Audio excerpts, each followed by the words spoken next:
Hey everybody, I just wanted to show you Owen with a little bit of moisture around his eyes that you could call tears almost, because I was just sending out a message on Facebook about how spending time to think about people who've hurt you in the past, or more accurately, maybe you could say people who've helped hurt you in the past, who've played their part, their role in it, wishing them forgiveness and sending them healing energy and love, compassion, opening your heart to them. This is so powerful, and this heals the world, this heals them, it heals you, it frees you, it allows you to be free from the heavy burden of non-forgiveness which totally permeates your physical body too, but more importantly it totally affects your whole level of being and consciousness and awareness. It affects how you feel every day, each day, even if you don't even realize it. You're feeling heavy instead of light, tied up instead of free, unhappy instead of happy. And it's a stormy day here. It's half six in the morning here in Ireland. But when I first started reading The Power of Now, in around that time, around 5 years ago, 5 years ago, and read the book by Peace Pilgrim, my inspiration on hero in life, Peace Pilgrim. Check her out on YouTube. It's free. Everything's free from her. She's beautiful. Radiant light being, unbelievable. Such an inspiration. But I just sat down, okay, here's what I did to heal, and this, like, I cleared so much. I cleared myself from being bogged down, and I became so much lighter. It's lovely. I did a lot of crying in my room, just sitting down in the chair in the silence, thinking about people who have helped hurt me, hurtful situations in school in the past, and just wishing I didn't become lost in my thoughts. And what I did was I just sat down and I became aware of my body and my surroundings, just where I happened to be, the room. So you become centered in the now, and then you know your thoughts also are happening in the now, and you can remember and think, and you know that you're thinking and remembering instead of just getting taken for a ride by your thoughts, not even knowing your thoughts are happening to you. So you're anchored here in the now by using your senses, continually looking around the place, just knowing you're here, basically having your attention here. And I just saw, first of all, I became aware of any thoughts that, like, I was wronged, or judgment thoughts, and I just saw the effect that they were having on me emotionally. It made me feel upset, obviously, sad, stressed. So then, second of all, I knew this is not the way I wanted to be, and next of all I started to wish them the best and to understand and to dwell and contemplate that they only acted out according to their level of awareness at the time. Some people were young who helped hurt me a lot in the past, and some people weren't, they're adults, but I just came to the same understanding and realization that the adults were just as unaware in so many cases as the children, because of their conditioning and the way they grew up in a non-enlightened society where they were taught, like, inaccurate and funny pieces of information, which helps them to go around life in a muddle, in not being able to deal with their own thoughts and emotions, fears and hurts from their past and their childhood. So who can blame them? Who can you blame? Honestly, you can't blame anybody, because there's a big string of cause and effect of why everybody's behaving this way. You can't blame anybody. Maybe you could blame their parents for doing parenting, for being their parents and teaching them all this stuff.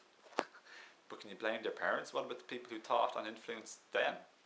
You know, and their hurts and child life, their experiences of other people doing stuff to them, or simply because they didn't experience coming in touch with a more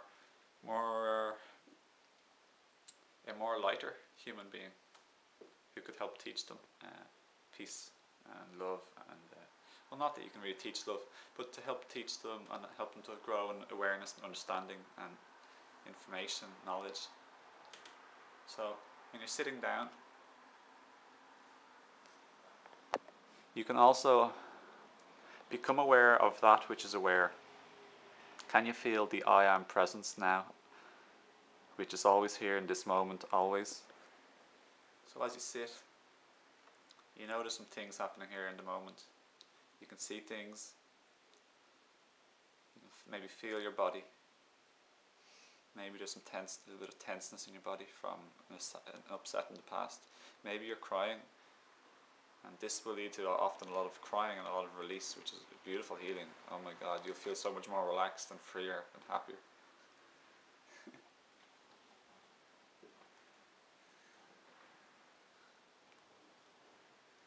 But I really encourage you to sit down every day and to forgive and send out love and compassion to the people from your past and where they are now, they're out there in the world most likely, probably not passed on out of the body, so they're probably there somewhere, and you can send them love and best wishes, hugs and warmth, cradle them, just love them like a child, like a dear family. Know that they were suffering and out of harmony and unaware at the time. If they ever hurt you in any way, helped hurt you, even if they had the intention to hurt you, obviously they were out of harmony. Nobody with lightness, with an awareness of who they are and who other people are properly, they'd never be not loving. So it's just conditioning and pain and their suffering, ego, etc. So understand that this can help free you from holding on to things, and just hear those thoughts happening in your head and be centered in the moment, and know you are the truth that's aware and experiencing this moment. So you are there, background stillness, so to speak, background awareness, bigger, grander, realer, so to speak. And this feeling of presence of who you are, silent spaciousness, this can be felt at any moment. You can shift your attention to what is aware now in this moment. And this is important because this is a feeling of peace, no matter what's happening. It's an acceptance of what is. Just knowing what's here, that's all. Without judgment. And if a judgment, which is a thought, comes, then all you are there, you remain, is still there's still awareness that a judgment is now in the form of this moment. You're here observing a judgment, a thought, and that's okay. So, hey, I'd also love to invite you to, as well as regularly thinking about forgiving other people, and from yesterday or 5, 10, 50 years ago, beautiful person. Like, do this, spend time in this, sit in a room, in a quiet room or nature, and just cry and love. This was so amazing, and it's a gift. You're going to give a gift of a lighter, lovelier you to the world, who's no longer burdened down and free to express love and gratitude and kindness and affection to other people, because you're no longer held back by your pains, etc. This is like an amazing gift of clearance and healing you can do for everybody. It's like probably one of the best gifts you could ever do. So if you're spending time on other things in life, just think about spending some time on this and how important this is compared to the other things. And spend time every day also to think about all the lovely people in your life from the past, or especially now, the recent, the present. Thank them. Just be grateful and appreciative, and bless them, and bless your guides or angels or whatever. I don't really know what angels are exactly, but bless the non-physical form beings who are helping you out in life, guiding you, giving you little signs, nudging you, having coincidences happen for you. So just be happy and send them love and appreciation to and wish them the best. Maybe it's people who passed on previously in your life. Like my stepdad, for example, 3 different psychics have said they see an old man around me, and 2 of them say I see an old man with a hat around you, and he used to wear like a big straw, funny looking hat. And his lucky number, or his so-called unlucky number, his number was number 13. And just a year or so after he passed on, anyway, I moved out of the home, and I ended up getting this beautiful home here, number 13, would you believe? And at the end of the road I saw like a house which is so full of life and beauty, like a garden of trees, bushes, vegetables, fruit trees.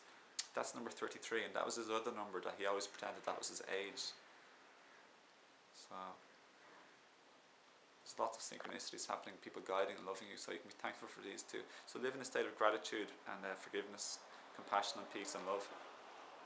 And that's going to be like, thank you if you do this, and you're going to do it. So I want to say thanks right now, because you're really affecting me, because I'm connected to everyone in the physical world, and even on the energetic or spirit level, we're all like connected. And so I just want to say thank you for doing that, for making this part of your intention. And this is just the best thing you can do. I'm so happy for you, and I'm so happy for me. So I'm happy for my family who are benefiting from you doing this. I'm happy for my friends, your family, your workmates, the strangers passing by in the street. So thanks a lot, and just keep doing it. It's going to be the best journey ever, and tell me about your journey. You're going to be loving it. See you. Lots of love to you, and much blessings and warmth to you, divine, radiant soul, spirit, light, essence that you are. We're all the same, no better, no worse. So see you again.